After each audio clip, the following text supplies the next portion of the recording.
पलामू के मेदिनीनगर में विधिक सेवा सशक्तिकरण शिविर का आयोजन किया गया, जहां प्रधान जिला एवं सत्र न्यायाधीश ने कानूनी अधिकारों की जानकारी और सरकारी योजनाओं के लाभ पर प्रकाश डाला। उन्होंने बताया कि आपदा सहायता योजना के तहत रोड एक्सीडेंट या प्राकृतिक आपदा से प्रभावित लोगों को आर्थिक मदद दी जाती है। यदि किसी की डूबने या सड़क दुर्घटना में मृत्यु होती है तो परिजनों को 4 लाख रुपए तक की सहायता राशि मिल सकती है। इस दौरान सभी न्यायिक अधिकारी, प्रशासनिक अधिकारी और जनप्रतिनिधि मौजूद रहे।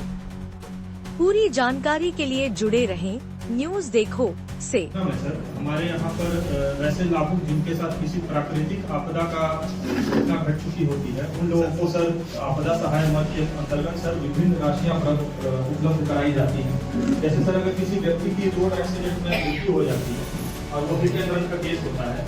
तो उसमें सर मृतक परिवार को सर 1 लाख रुपए का आपदा सहाय का सर प्रावधान है जो उसको सर दिया जाता है। सर इसमें जैसे कि अगर किसी की मृत्यु हो जाती है रोड एक्सीडेंट में तो सबसे पहले उसका पोस्टमार्टम करवाना अति आवश्यक होता है, क्योंकि वो एक महत्वपूर्ण डॉक्यूमेंट होता है इस मद को इस योजना का लाभ लेने के लिए। इसके साथ ही एक FIR भी दर्ज होता है जिसमें इस चीज का जिक्र रहता है कि वो हिट एंड रन हो गया। अगर हिट एंड रन यानी कि कोई गाड़ी वाला आया मारकर भाग गया, वो पकड़ा नहीं गया, उस केस में आपको ये दोनों दस्तावेज देने के बाद 1 लाख रुपए की स्वीकृति अंचल के द्वारा फाइल को मूव किया जाता है अपर समाहर्ता तक, और वहां से स्वीकृति पाने के बाद आपको 1 लाख रुपए का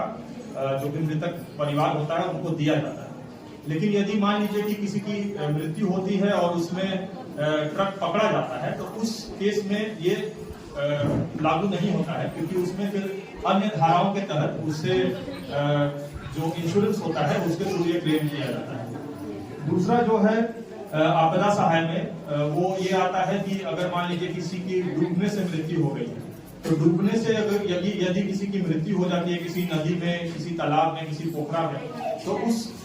उसके लिए भी हमें ये दोनों चीजें आवश्यक होती हैं, जो कि एक पोस्टमार्टम का रिपोर्ट होता है और दूसरा एक FIR होता है। इन दोनों के आधार पर और स्थलीय जांच सेवा के कर्मचारी के द्वारा एक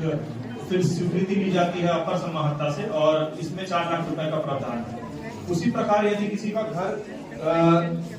किसी